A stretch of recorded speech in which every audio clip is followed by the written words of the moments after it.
garantir. Alors, pour ceux qui me connaissent, excusez-moi, je vais me répéter, pour ceux qui me connaissent pas, il faut que vous ayez droit à mon témoignage.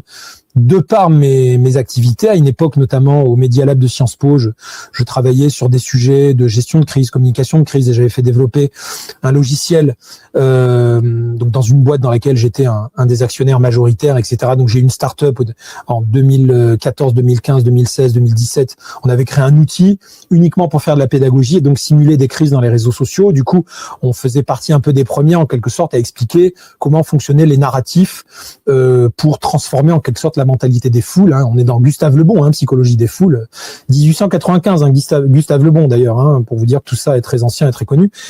Et donc, à cause de ça et du fait que j'ai un peu travaillé dans les ripostes aux ingénieries sociales à plusieurs niveaux, on m'a consulté il y a moins d'un an, les amis, par le truchement d'un consultant que je respecte et dont je ne pouvais pas évidemment trahir l'identité, parce que c'est quelqu'un qui m'a contacté innocemment et qui m'a dit voilà, il y a des gens qui travaillent au plus haut sommet de l'État et en l'occurrence la DGSE qui estiment que en raison des ingérences étrangères, il faudrait pouvoir écrire le cahier des charges d'un outil, alors qu'on appelle pour les spécialistes un persona management software. Donc juste le temps quand même de savoir de quoi il s'agissait, parce que mon côté militant fait que j'étais un peu pervers, j'ai quand même pris l'info avant de refuser, pour être bien sûr que j'avais ça sous les yeux, et donc j'avais quelques slides. Des gens qui font l'appel d'offres, qui voulaient des spécialistes. Donc, en raison de mon parcours, je faisais partie des gens qui étaient consultés. Et donc, ils disaient, alors, c'était pas pour développer l'outil, c'était pour écrire le cahier des charges, entendez-moi bien. Et donc, j'avais le cahier des charges de l'écriture du cahier des charges, si vous voyez ce que je veux dire. Et donc, en gros, ce qu'on appelle dans ma branche de métier, on appelle ça les business requirements, pardon pour l'anglicisme.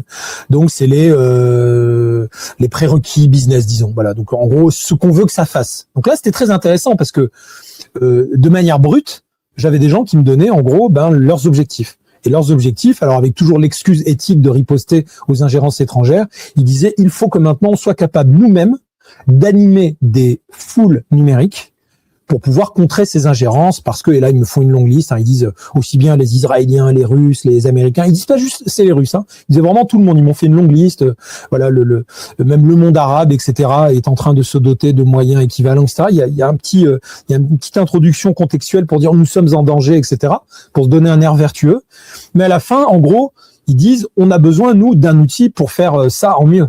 Donc il est évident que même si vous créez l'outil au titre de la riposte, il y aura toujours une tentation, évidemment, à laquelle ils succomberont de toute évidence, consistant à utiliser l'outil. Enfin, vous le comprenez bien. Et donc, on appelle ça un persona management software.